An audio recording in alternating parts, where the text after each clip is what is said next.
Shalom, ada sukacita? Amin. Haleluya.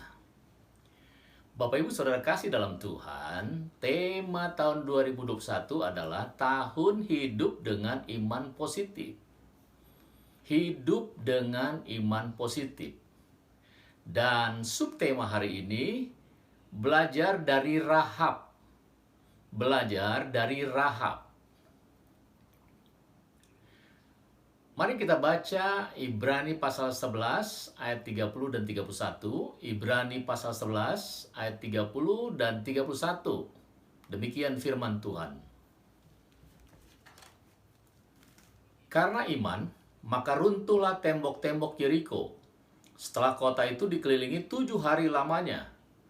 Karena iman, maka Rahab, perempuan sundal itu, tidak turut binasa bersama-sama dengan orang-orang durhaka, karena ia telah menyambut pengintai-pengintai itu dengan baik.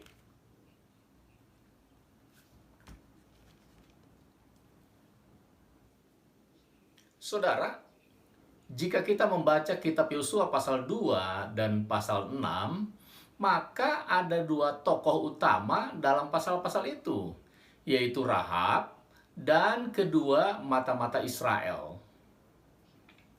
Siapa Rahab itu? Rahab adalah perempuan sundal atau pelacur yang tinggal di pinggiran masyarakat secara geografis dan moral di zaman perunggu akhir. Rumahnya terletak di atas tembok kota Yeriko dan diletakkan secara strategis sebagai tempat penginapan para pengembara. Tempat ini adalah tempat utama untuk bisnis perdagangan. Bapak Ibu Saudara kasih dalam Tuhan, mungkin sebuah pertanyaan terlintas dalam pikiran saudara saat ini. Apa yang dapat kita pelajari dan kita teladani dari seorang pelacur? Sebab ia adalah seorang yang berdosa. Tunggu dulu saudara. Mari kita lihat dan kita dengar apa yang dicatat dalam Alkitab. Rahab telah mendengar tentang luar biasanya Allah Israel. Itu sebabnya dia mengambil keputusan untuk bertindak dengan iman, yaitu dengan menyembunyikan mata-mata Yosua menginap di rumahnya.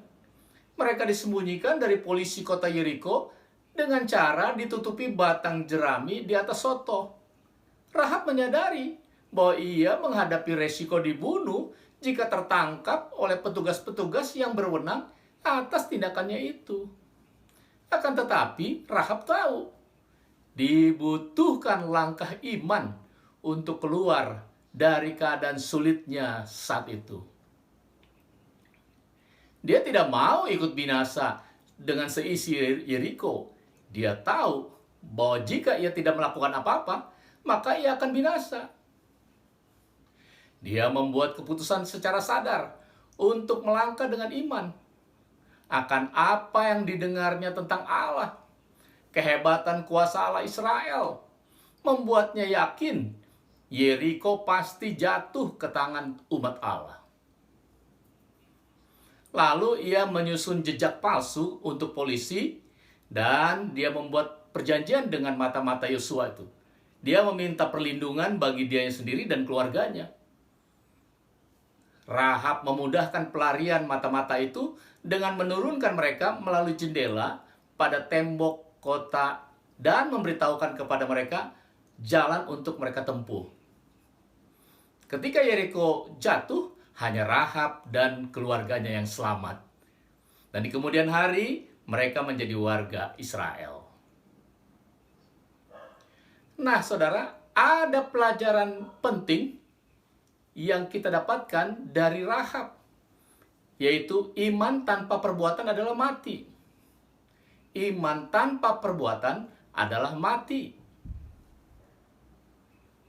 Mari kita baca Yakobus 2 ayat 24 sampai dengan 26. Yakobus 2 ayat 24 sampai dengan 26. Demikian firman Tuhan. Jadi kamu lihat bahwa manusia dibenarkan karena perbuatan-perbuatannya dan bukan hanya karena iman.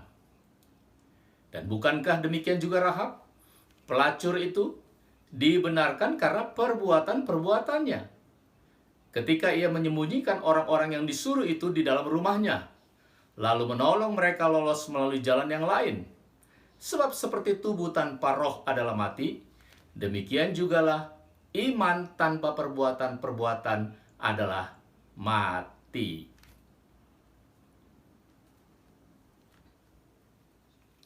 Saudara, Rahab perempuan sundal itu menjadi orang percaya.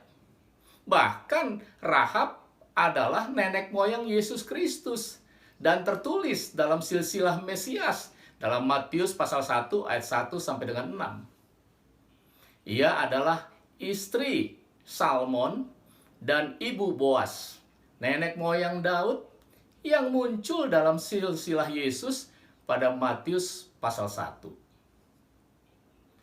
Imannya kepada Allah membawanya kepada garis keturunan yang luar biasa. Dari seorang pelacur diubahkan akhirnya menjadi masuk dalam garis silsilah Yesus Kristus. Inilah hasil perbuatan imannya. Iman tanpa perbuatan adalah mati.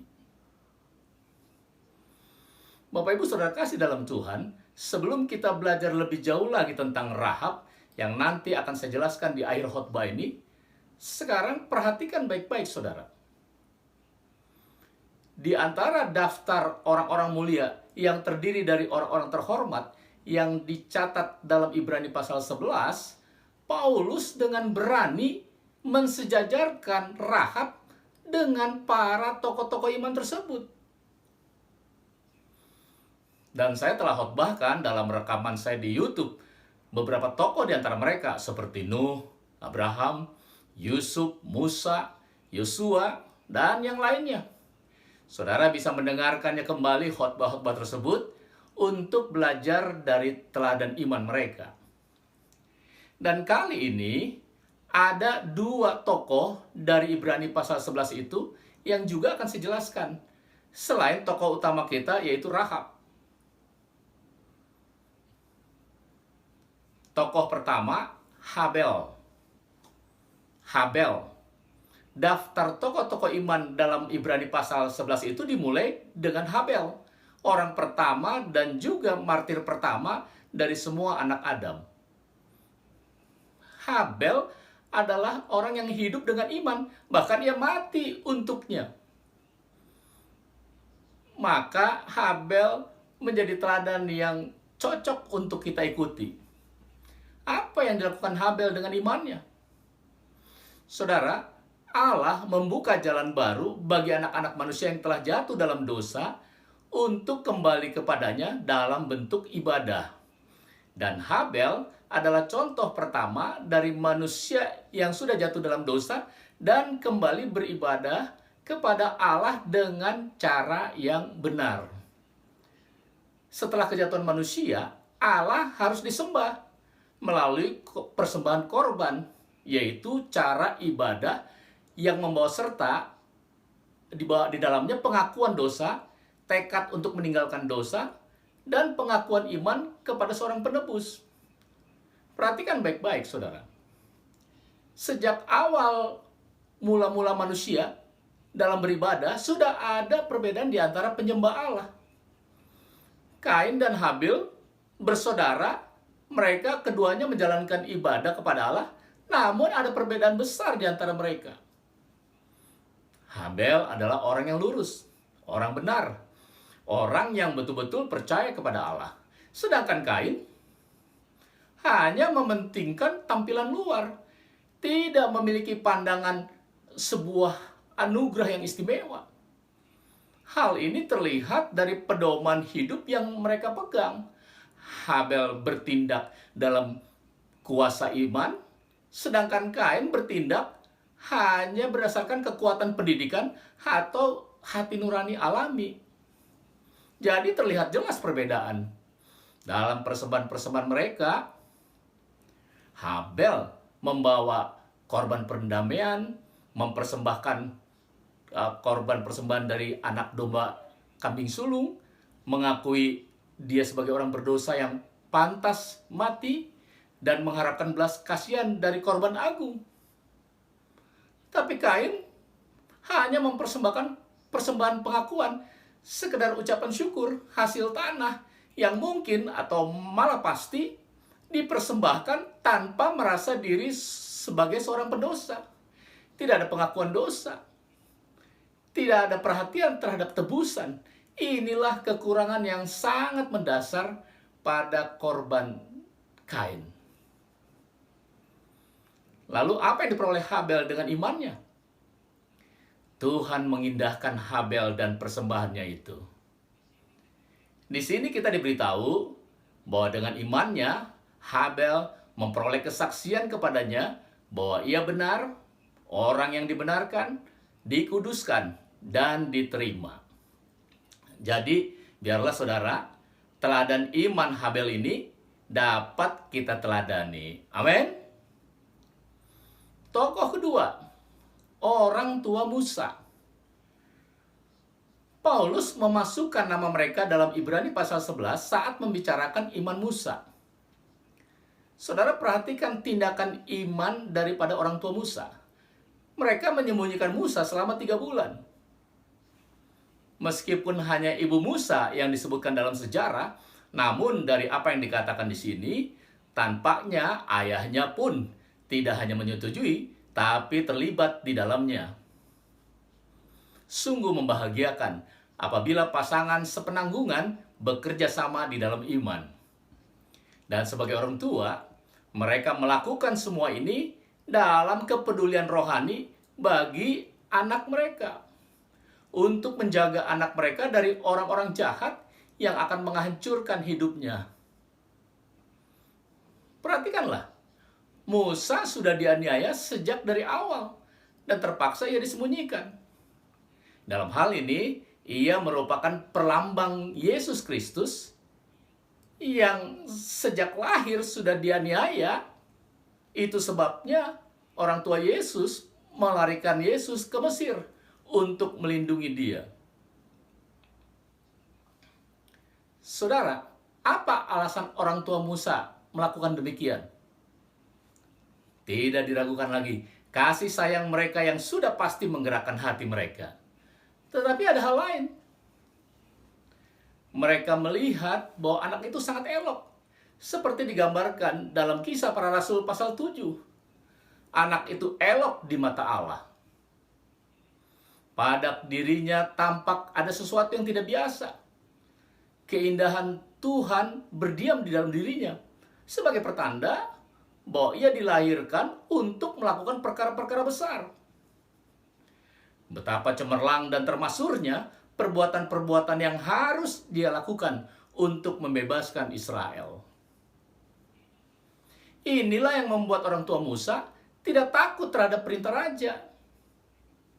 Mereka mempertimbangkan bahwa jika tidak ada laki-laki yang bertahan, maka habis dan hancur sudah umat Allah dan agama yang benar. Namun mereka percaya bahwa Allah akan memelihara umatnya. Itulah iman orang tua Musa yang melihat jauh ke masa depan yang Allah kehendaki, sehingga mereka bertindak dengan iman. Ingat saudara, iman tanpa perbuatan adalah mati. Nah saudara, kembali kita melihat Ibrani pasal 11, di mana nama Rahab muncul di barisan nama-nama tokoh iman yang luar biasa yang dicatat dalam pasal itu. Sekarang perhatikan baik-baik hal berikut. Pertama, siapa Rahab ini? Dia adalah seorang Kanaan, tidak termasuk keluarga Israel. Namun demikian, ia diubahkan menjadi seorang yang percaya kepada Allah Israel. Kuasa Allah yang luar biasa nampak dalam dirinya ketika dia bekerja dengan anugerah yang luar biasa. Dia adalah seorang pelacur dan hidup di jalan dosa. Ia bukan hanya penjaga rumah hiburan, melainkan juga sebagai wanita milik seluruh kota. Namun ia percaya bahwa besarnya dosa, jika kita benar-benar bertobat, Saya ulang, jika kita benar-benar bertobat, tidak ada hal yang dapat menghalangi bagi belas kasihan Allah yang mengampuni. Kedua, apa yang dilakukan Rahab dengan imannya? Saudara, ia telah bertindak untuk menyambut pengintai-pengintai itu dengan baik. Orang-orang yang diutus Yosua untuk mengintai Yeriko. Dalam Yosua pasal 2 ayat 6 dan 7, Yosua pasal 2 ayat 6 dan 7 dikatakan, demikian firman Tuhan. Tetapi perempuan itu telah menyuruh keduanya naik ke soto rumah dan menyembunyikan mereka di bawah timbunan batang rami yang ditebarkan di atas soto itu. Maka pergilah orang-orang itu mengejar mereka ke arah sungai Yordan ke tempat-tempat penyeberangan. Dan ditutuplah pintu gerbang segera sesudah pengejar-pengejar itu keluar. Saudara, Rahab tidak hanya menyambut mereka, tetapi menyembunyikan mereka dari musuh-musuh yang berusaha membunuh mereka. Dan ia membuat pengakuan yang mulia tentang imannya dalam Yosua pasal 2 ayat 9 sampai dengan 11. Yosua 2 ayat 9 sampai 11. Demikian firman Tuhan. Dan berkata kepada orang-orang itu, aku tahu bahwa Tuhan telah memberikan negeri ini kepada kamu dan bahwa kengerian terhadap kamu telah menghinggapi kami dan segala penduduk negeri ini gemetar menghadapi kamu. Sebab kami mendengar bahwa Tuhan telah mengeringkan air laut Tiberia di depan kamu ketika kamu berjalan keluar dari Mesir. Dan apa yang kamu lakukan kepada kedua raja orang Amori yang di seberang sungai Yordan itu, yakni kepada Sihon dan Og, yang telah kamu tumpas. Ketika kami mendengar itu, tawarlah hati kami, dan jatuhlah semangat setiap orang menghadapi kamu. Sebab Tuhan Allahmu ialah Allah di langit di atas, dan di bumi di bawah.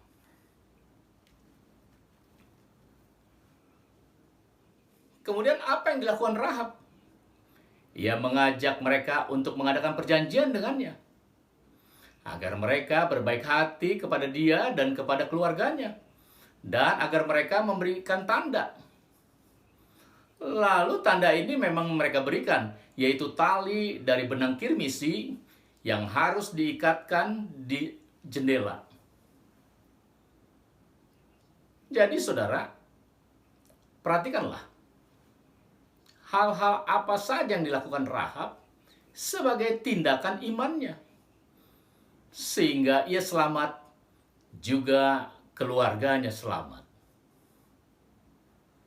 Yang pertama, iman yang benar akan menunjukkan dirinya dalam perbuatan-perbuatan baik. Iman yang benar akan menunjukkan dirinya dalam perbuatan-perbuatan baik. Yang kedua, iman akan menempuh semua bahaya demi kepentingan Allah dan umatnya. Dan yang ketiga, orang yang sungguh-sungguh percaya tidak hanya ingin mengikat perjanjian dengan Allah, tetapi juga ingin bersekutu dengan umat Allah dan bersedia mengambil bagian bersama mereka dan senasib sepenanggungan dengan mereka. Bapak Ibu Saudara kasih dalam Tuhan, apapun pandangan saudara tentang kehidupan, terlepas dari siapapun diri Anda, suatu langkah iman yang sederhana kepada Yesus Kristus dapat mengubah hidup Anda.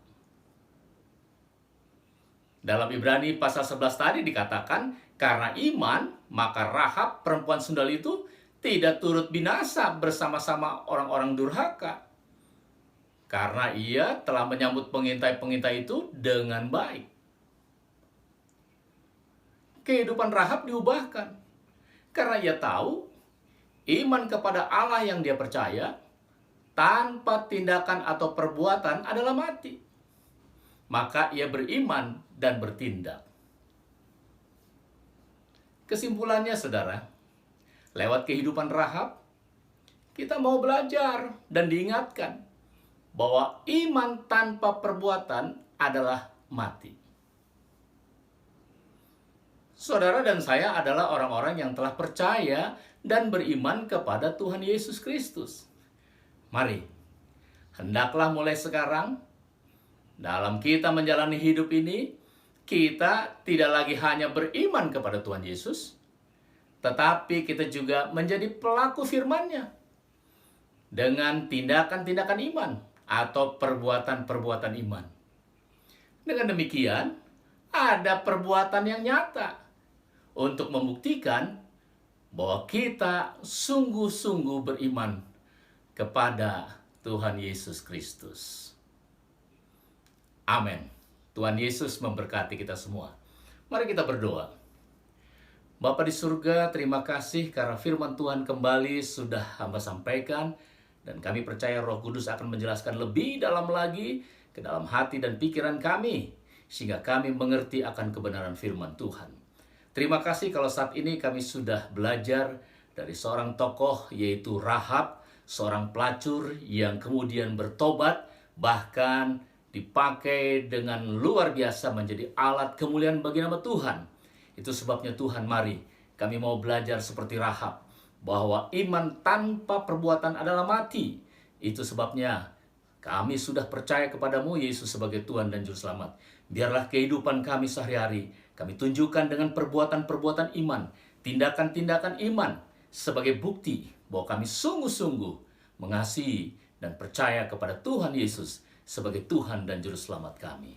Terima kasih Bapa, Engkau sudah memberkati kami, Engkau memberkati jemaat-Mu, setiap yang mendengar, dengan berkat yang melimpah dalam segala hal, dalam nama Yesus Kristus. Dan kembali kami menyerahkan kehidupan kami sepanjang 1 minggu ke depan.